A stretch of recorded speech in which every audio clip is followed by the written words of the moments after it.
To start off, you have some concerns about Social Security. What do you see as a solution to older Americans so they can still have Social Security in their lifetime? Well, if we do nothing, it's going to go insolvent. That's using the words from the CBO in 2037. It was 2034 because we have such a good economy right now.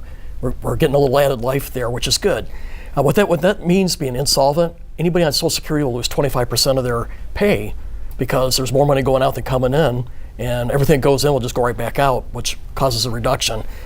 So we have to work on this now if we want to get this fixed. So the average retirement or the life expectancy for someone under 30 or to 40 right now is 84, but yet the retirement's 67. Back in the 30s, it was 65 and 65. So we got to find a way to make the math work so we can save this valuable retirement plan for our senior citizens. So I think it does need a slight adjustment for those who are older, or not for those who are younger, to 1 or 2 years older is what I meant to say. And I think too we can index the cap with inflation instead of always voting. You have to go over 125 to 130 as the cap. So I would at least index that. And I think there'll probably be more that we have to do, but that's a good start. What is your plan on getting generic drugs out on the market sooner? Well, one of the things that's going on is these very successful drugs, the patents keep getting extended, and that blocks out competition. So we got to find a way to, people have to be able to make money on their research, but can't always extending out these patents. So I would support some reforms there so we can get generic drugs on the market faster, because what we want is competition in the pharmaceutical market, because that drives down prices. If there's only one company marketing a certain drug, they can raise their prices high. So we want to do that. But I think another issue that's related is Americans are paying almost all the research and development cost for drugs, and other companies or countries are buying at cost plus the current cost, but they're not paying the R&D cost. I think we've got to shoulder that because Americans shouldn't have to pay for all this research and development for drugs. It should be a shared thing, or a shared cost.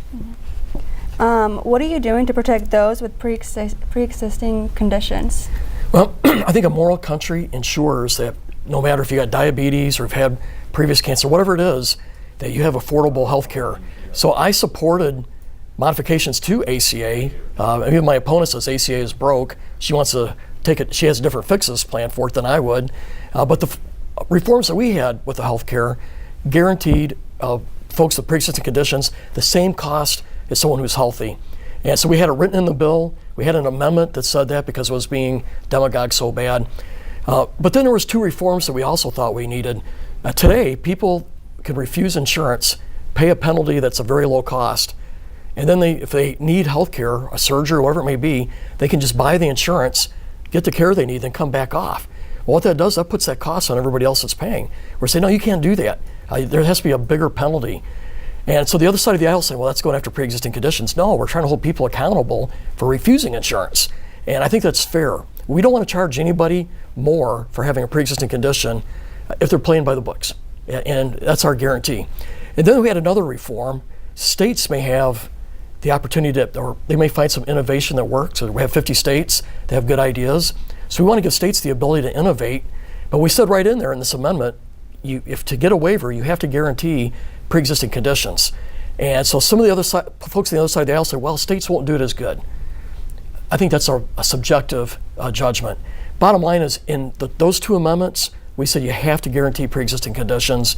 Unfortunately, still gets demagogued. What are your concerns about the universal health care? Well, for one, it's $32 trillion over 10 years. It will double the federal tax burden. In fact, that's coming from the Wall Street Journal. So today, we have 19 cents on every dollar going towards the federal government. It would be 38 cents with the universal health care, the plan that my opponent likes. But then you throw in county, state, and local. That means 56 cents on every dollar will go to government, and I think that's wrong. But this is the worst part. 70% of Americans like their health care and their health care policy.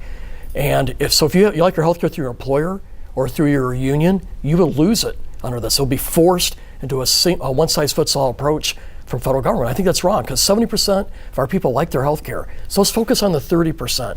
And we have to remember there are things that need to be worked on in our health care, but there's a lot of good also. We have a better cancer survival rate in America than is in Europe, for example. Folks come here for their care because we provide good quality service. So I just think there's some benefits. We put more money towards our elderly than they do in Europe because we want to give a quality of life, whereas When it's government run, then you get a person with a calculator and they figure out what they can afford, and you get rationing. So I just think that we have a lot of good aspects to our healthcare. Let's keep that, and let's work on what we don't like. Let's not throw the whole system under the bus. What do you think the future is in Afghanistan with our military? Well, it's a hard fight because we have Taliban that's operating out of Pakistan, and they're being protected. And we'll never be able to resolve this to our liking when they have a safe haven like that. So we have to really pressure Pakistan. But Afghanistan today is in a better shape than it was 2 years ago. Our government that we're allied with has taken more of that territory back. But here's the deal: if we pulled out, Taliban would take over time, and we'll have the problem that we had back in the 1990s. You'll have Osama bin Laden or someone similar to him. Obviously, he's dead, but you'll have Al Qaeda or ISIS operating out of Afghanistan, and they'll be exporting terror to Europe and here. So we cannot let these terrorist groups own any real estate because they do training with terrorists and they export terror. What have you accomplished these past 2 years, and what have you learned? Well, I've learned a lot, but what we've accomplished, we have the best economy in 50 years, the lowest unemployment in 49 years, the best ever for African Americans, Hispanic Americans, and women. We have a GDP growth that's 3 to 3.5 times larger than when we came in, and we're now once again the most economic, competitive country in the world. That's because we did tax reform. Tax reform allowed our companies to compete in the world on a level playing field. Before that, our companies were paying double or triple what other companies were charging their businesses. It wasn't right. And we've restored the strength of our military. Our military was hurting after 8 years of cuts, and we have now restored 60% of those cuts. And it's just going to take a while to get them fully healthy, but we're in a much better spot.